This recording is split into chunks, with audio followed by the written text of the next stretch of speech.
Praise the Lord. கர்த்தர் நல்லவர். இந்த செப்டம்பர் மாதத்திலும் கர்த்தருடைய வார்த்தையை உங்களோட பகிர்ந்து கொள்கிறதுல நான் மிக்க மகிழ்ச்சி அடைகிறேன்.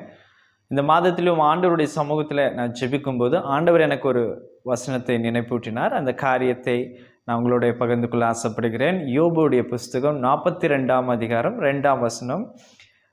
யோபு 42 அதிகாரம் 2 வசனம் சொல்லுகிறது, தேவரீர் சகலத்தையும் செய்ய வல்லவர், நீர் செய்ய நினைத்தது தடைப்படாது என்பதை அறிந்திருக்கிறேன். யோபு சொல்கிறார், தேவரீர் சகலத்தையும் செய்ய வல்லவர், நீர் செய்ய நினைத்தது தடைப்படாது என்பதை அறிந்திருக்கிறேன். நமக்கு யோபை குறித்து நன்றாக தெரியும். நல்ல ஒரு செல்வந்தனாக வாழ்ந்த ஒரு மனிதன். ஆண்டவருடைய பார்வையில் உத்தமனாக இருந்தார், சன்மார்க்கனாக இருந்தார், பரிசுத்தராக இருந்தார். ஹல்லேலூயா. பொல்லாப்புக்கு விலகி தேவனுக்கு பயந்த ஒரு நல்ல வாழ்க்கையை வாழ்ந்து கொண்டிருந்தார். அவருடைய வாழ்க்கையிலே திடீர்னு பார்க்கும்போது அநேக போராட்டங்கள், அநேக பாடுகள், அநேக உபத்திரங்கள். 7 குமாரரும் மரித்து போயிடுறாங்க, 3 குமாரத்திகளும் மரித்து போயிடுறாங்க. அவருக்கு இருந்த 7000 ஆடுகள், 3000 ஒட்டகங்கள், 500 ஏறு மாடுகள், 500 கழுதைகள் போன்ற சகலவற்றையும் இழந்து ஒரு வாழ்க்கையில் ஒரு நிலைமையில ரொம்ப ஒரு கஷ்டத்தில் அவனுக்கு யோபுக்கு புரியல ஏன் இப்படி நடக்குது என்று. யோபுடைய மனைவி சொல்றாங்க, நீ அவனுடைய ஆண்டவரை தூஷித்து நீ உன் ஜீவனை விட்டுவிடு என்று. யோபு சொல்கிறார், கர்த்தரிடத்து நன்மை பெற்ற நாம் அப்படின்னு சொல்றாரு. சொல்லி ஆண்டவரை நாம் எப்பொழுதும் ஸ்தோத்தரிக்க வேண்டும் அப்படின்னு சொல்லுகிறார். இதை அறிந்த யோபுடைய நண்பர்கள் யோபுவை பார்க்கும்படி வராங்க. நம்ம விசேஷமாக யோபு 2 அதிகாரம் 13 வசனத்துல பார்க்கலாம். அந்த அவருடைய 3 நண்பர்களும் வரும்போது யோபை தூரத்திலிருந்து பார்க்குறாங்க. யோபுடைய துயரத்தை பார்த்து, யோபுடைய நிலைமையை பார்த்து அவங்களால அந்த துக்கத்தை அடக்கவே முடியல. அந்த யோபு 2 அதிகாரம் 13 வசனம் சொல்லுகிறது, அவன் துக்கம் மகா கொடிய துக்கம் என்று கண்டு ஒருவரும் அவனோட ஒரு வார்த்தையும் பேசாமல் இரவும் பகலும் 7 நாள் அவனோட கூட தரையில் உட்கார்ந்து இருந்தார்கள்.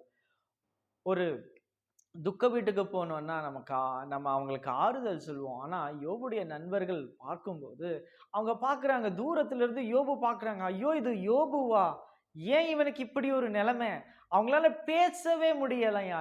7 நாட்கள் அளவும், யோபு 2 அதிகாரம் 13 வசனம் சொல்லுகிறது, 7 நாட்கள் அளவும் அவனுடைய தரையிலே உட்கார்ந்து இருந்தார்கள். அவங்களோட ஒரு வார்த்தை பேச முடியல, அவ்வளோ ஒரு பாடுகள். ஆமென். அப்ப யோபுடைய வாழ்க்கையில யோபுக்கு அவ்வளோ பிரச்சனைகள், அவ்வளவு பாடுகள். ஒரு காலகட்டத்துல யோபுக்கு தெரிய வருகிறது, ஒரு ஞானம் வருகிறது, என்னால இன்னும் ஒன்றும் பண்ண முடியாது, என்னுடைய பலத்தினால் ஒன்றும் முடியாது, எல்லாத்தையும் இழந்துட்டாரு. ஆண்டவருக்கு பயந்து நடக்கிறவர் ஒரு மனிதன். சங்கீதத்துல சொல்லப்படுகிறது, நீதிமான்களுக்கு வருகிற துன்பம் அநேகமா இருக்கும், ஆனால் அவைகள் எல்லாவற்றிலிருந்து தேவன் அவர்களை விடுவிப்பார் என்று சங்கீதத்துல நம்ம வாசிக்கிறோம். நீதிமான்களுக்கு அநேக பாடுகள் இருக்கு, அநேக உபத்திரங்கள் இருக்கு. நம்ம ஆண்டவரை ஏற்றுக்கொள்ளும் போது, ஆண்டவருக்காக வாழும் போது, தீமோத்தியில நம்ம பார்க்கும்போது வேதம் சொல்லுகிறது, விசேஷமாக ஆண்டவருக்கு பக்தியா இருக்க நினைக்கிற யாவரும் துயரப்படுவார்கள், யாவரும் கஷ்டப்படுவார்கள். ஆண்டவருக்காக நம்ம வாழணும்னு நினைக்கும் போது நமக்கு பாடுகள் வரும், நமக்கு உபத்திரங்கள் வரும். ஆனாலும் பாருங்க, யோபு தன்னுடைய வாழ்க்கையில நல்லா அறிந்திருந்தார், இனி என்னால ஒன்றும் செய்ய முடியாது, இன்னும் என்னுடைய பலத்தினால ஒன்றும் பண்ண முடியாது அப்படின்னு சொல்லுகிறார். யோபு 42 அதிகாரம் 4 வசனத்துல பார்க்கும்போது, தேவரீர் சகலத்தையும் செய்ய வல்லவர். அவர் சொல்ற ஸ்டேட்மெண்ட் என்னன்னா, ஆண்டவரே என்னால இன்னும் ஒன்றும் பண்ண முடியாது, ஆண்டவரே நீங்க தான் எனக்கு ஏதாவது செய்யணும், நீங்க தான் அதை செய்ய வல்லவரா இருக்கிறீர், நீங்க தான் ஆண்டவரை செய்ய முடியும் என்று அவர் சொல்லுகிறார். அது மட்டும் இல்ல, நீர் செய்ய நினைத்தது தடைப்படாது என்று அறிந்திருக்கிறேன் சொல்லுகிறார். ஆண்டவரே என்னுடைய வாழ்க்கையில நீங்க என்ன செய்ய நினைத்தீங்களோ, எதை பண்ண நினைத்தீங்களோ அது என்னுடைய வாழ்க்கையில தடைப்படாது என்று நான் அறிந்திருக்கிறேன் என்று சொல்லுகிறார். இன்று நம்முடைய வாழ்க்கையில நம்ம ஆண்டவருக்கு ஒப்பு கொடுப்போம். ஆண்டவரே எந்த ஒரு சூழ்நிலைமை ஆனாலும், எவ்வளவு பாடுகள் வந்தாலும் நம்ம ஆண்டவருக்கு ஒப்பு கொடுக்கும் போது நமக்கும் அநேக பாடுகள் வரலாம், அநேக உபத்திரங்கள் வரலாம். ஆனா நம்முடைய வாழ்க்கையில நம்ம ஆண்டவருடைய பலனையே சார்ந்து, ஆண்டவரையே சார்ந்து, அவருடைய கிருபையே சார்ந்து வாழ்வோமே என்றால் யோபுக்கு செய்த ஆண்டவர், யோபு இரட்டத்தனையாக ஆசீர்வதித்த ஆண்டவர், யோபுக்கு சகலவத்தையும் செய்த ஆண்டவர், யோபுக்கு அந்த ஞானம் வந்தது. ஆண்டவரே நீ சகலத்தையும் செய்ய வல்லவராக இருக்கிறீர். நம்முடைய வாழ்க்கையிலும் அப்படிப்பட்ட ஒரு ஞானம், அப்படிப்பட்ட ஒரு விசுவாசம் நம்முடைய வாழ்க்கையில தேவை. ஆண்டவரே என்னுடைய பலத்தினால் அல்ல, உங்களுடைய பலத்தினாலே நான் எல்லாம் செய்யக்கூடும், என்னை பலப்படுத்துகிற கிறிஸ்துவினாலே எனக்கு எல்லாவற்றையும் செய்யக்கூடும் என்ற வண்ணமாக ஆண்டவரே நீங்க என் வாழ்க்கையில் நீங்க எல்லாவற்றையும் செய்வீங்க. ஆண்டவரே நீங்க செய்ய நினைத்தது தடைப்படாது.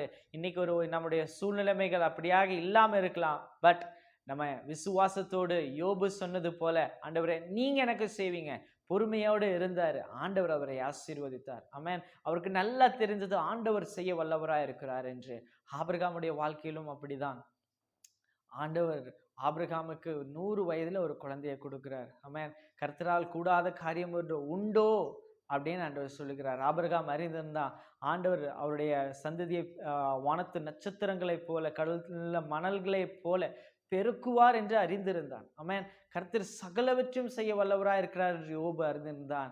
ஆபிரகாம் அறிந்திருந்தார் கர்த்தரால் செய்யக்கூடாத ஒரு காரியம் உண்டோ என்று அறிந்திருந்தார். ஆபிரகாம் விசுவாசத்துல பலவீனமா இருக்கவில்லையாம். ஆமென். ஒவ்வொரு நாளும் விசுவாசத்திலே வல்லவனா இருந்தான். இன்றைய நாளும் கூட நம்ம இதை பார்த்து கொண்டு இருக்கிற தேவ பிள்ளைகளை, இன்று ஆண்டவர் உங்களுக்கு சொல்லுகிற காரியம், நம்முடைய விசுவாசத்திலே வல்லவர்களாக இருப்போம்.